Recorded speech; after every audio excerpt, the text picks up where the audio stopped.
is Indy and I'm back! I'm alive. Don't fear, I am alive. I need to move this back because I don't like it. Hello, my name is Indy and Hello, my name is Indy and welcome back to my channel, or more so, I'm welcoming myself back to my channel. My god, it has been so long, as you guys can tell probably already. I am somewhere else. I am so sorry I've been absent for the last, what, 2 months or so. My life has changed dramatically, as you might know. I moved to Brisbane. I had talked about it a couple times late last year about moving, and so much has happened since then. It's kind of weird to be back doing this. It like doesn't feel right at the same time as it does. It's such a weird situation that I can't comprehend yet, but I think over time I will adjust and remember what it's like to do this and everything. But yes, I am back. Hello. Let me just give you a bit of a rundown, a life update, where I am with reading, what's happening. I just really want to inform you all really what's going on, and hopefully we can get back to doing this again. So as you know, I moved on January 12th to Brisbane, where I did a house sitting for 3 weeks, and those first probably week and a half to 2 weeks were a really hard time in my life. I was trying to find a job and somewhere to live since we were just staying at a house temporarily, and it was a lot of work. I literally went to about 3 or 4 inspections per day, just drove all around Brisbane or some select areas that I had been looking at, and looking for units for me and my roommate, which is a family friend from up north. You remember Billy, who's been on my channel a couple of times here and there.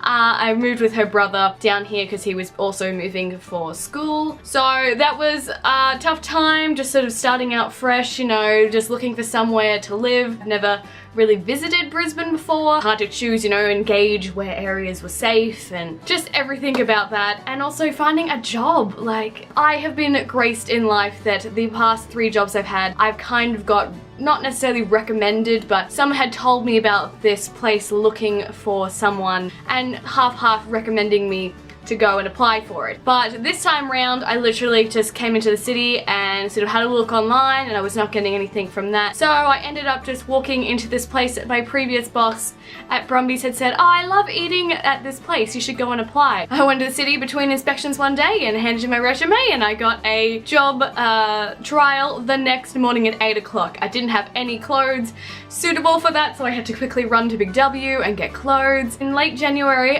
one day I got the call that I got the job, and also a call that I got a unit.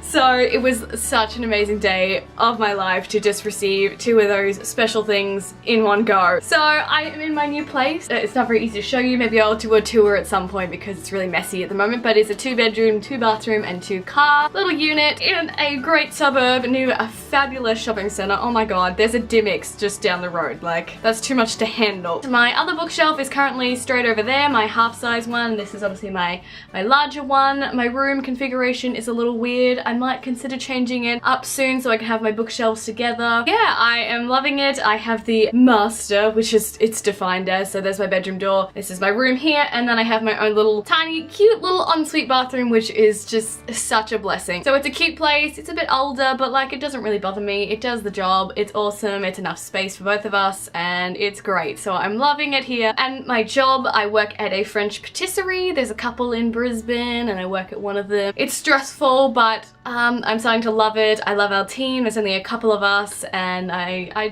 love working there. Everyone is so nice. We get along so well, like a little family, and it's just cool to be in such a French atmosphere in a way, because I'm doing patisserie at TAFE, so I guess I feel like it ties in well. It wasn't that big a transition as I thought it was going to be, like moving out. So sometimes, you know, it gets a little bit much, but you know, you push through life. And you always look for that next best thing to look forward to, and I have so many this year. I'm so grateful. I guess we'll talk a little bit more about that. So reading wise this year, I haven't done very well this year so far. I've only read like 2.5 books, which is so sad, but in life I just haven't had time to prioritize reading There's just always so much going on and I don't get a day off very often. It's just unfortunate that I don't have time off anymore to do things, and if I do have a day off I usually have to go shopping or usually have to do something else important. As it stands so far this year, I've only read Landline by Rainbow Rowell. I didn't really enjoy this one very much. It wasn't right for the time when I first moved. It was sort of a little bit too sad and depressing for me. So it was still a great book, but I personally didn't enjoy it. The next book that I spent like a good month reading was Gemina, the Illuminae Files, book number 2 by Amy Kaufman and Jay Kristoff. So good. I forgot how much this series is just like bomb. Like, it's so freaking good. I haven't listened to the audiobook, although I have been told that it is fabulous, but I enjoyed reading this series so much and just so good. I love the futuristic tones and the sci-fi and just the fear of being in space and things that can go on with viruses and just, you know, people invading, and I think it's just such a great series. And as you know, all know probably, just the layout of it being all in messages and text and surveillance tape information, like I think it's just such a cool series and I just cannot wait for the 3rd book at the end of this year. And the 3rd book that I'm currently tackling is Salt to the Sea by Ruta Sepetys. It's set in Europe in the wartime, so 1945, World War II, and we have different characters from different countries, and it's, you know, with the threat of Hitler, you know, no one trusts the Germans by 4 character points of view, so it's a little confusing to remember who is who and who is from what country and stuff, but I'm really enjoying sort of a little bit of the language barrier that they're having, and just I love historical fiction anyway, so I'm loving it so far. I haven't had a chance to just have a good sit down read, but I'm still enjoying it thoroughly. Plans for this year for reading, I know I'm severely behind. It is now April, and so usually I read 3 books a month, so I should be, you know, up to like 10 or so now, and I'm really not, so I don't think that I'm gonna get a whole lot of reading done this year, which saddens me, but I'm gonna try, and obviously I'm gonna try and film as much as I can and upload. I don't think I'll be as savvy as I used to be, doing like 1 to 2 a week. It'll probably be 1 every week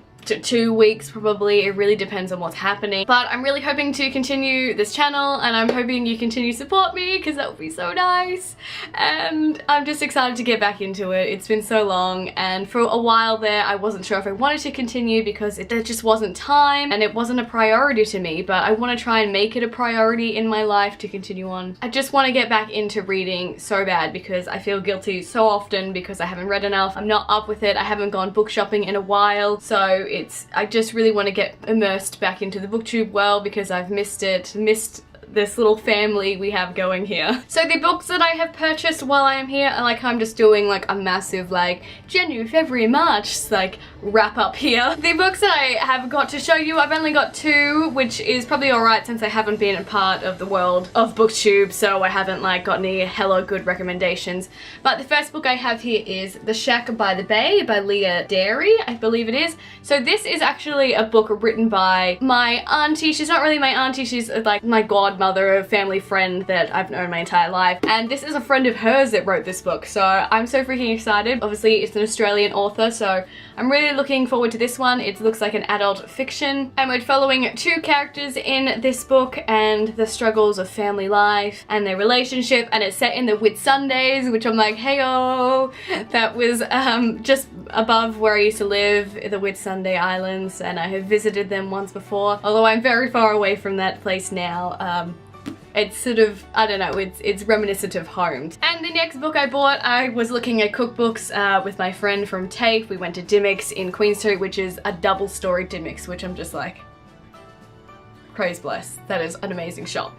And I happened to stumble across this and I was like, I don't really need it, but I'm like, if I don't get it I'll be sad, and I was like, I don't really want to spend that much money on it, but I was like, but I have to have it for the collection, and that is the Outlander Kitchen, the official Outlander Companion Cookbook by Teresa Carl Sanders and Diana Gabaldon. So it's so pretty. Obviously very sort of old English recipes. They have sections and like quotes from the book here to sort of describe to you what this is about. This one is called Murtaugh's Gift to Ellen. It says puff pastry board tusks. So they have just Outlander themed food, you know, classic old England country food, veal patties and wine, and you know, pies and stocks and soups, and you know, just that heart food. So I haven't had a good read through it because I don't want to get spoiled by the little captions above each recipe because they have sections from each book and I'm only like at book 4, but it's just so cool and I couldn't pass it up. Some last minute announcements before I leave after this very chatty catch-up video. And the other exciting thing I want to announce, not that probably any of you are going or like will notice me or anything because I'm not famous, but I don't care. I'm going to VidCon Melbourne in September. It's the 9th and 10th of September.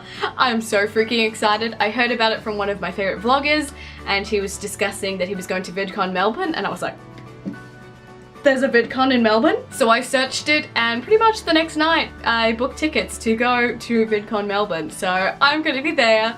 I hope some of you guys will be there. I'm so excited to meet like other Australian YouTubers and just, I don't know, be in a YouTube culture where I can learn more about creating and go to panels, and I'm just, it's like my dreams are coming true of like wanting to go to the LA VidCon, but like it's so much closer to home. And I've also never been to Melbourne, so I'm so freaking excited. I like how I just like looked it up and then just booked tickets like 6 months in advance. Like, who even cares? That's about it from me today. It's so weird to be filming and to be back, but I am enjoying it so much.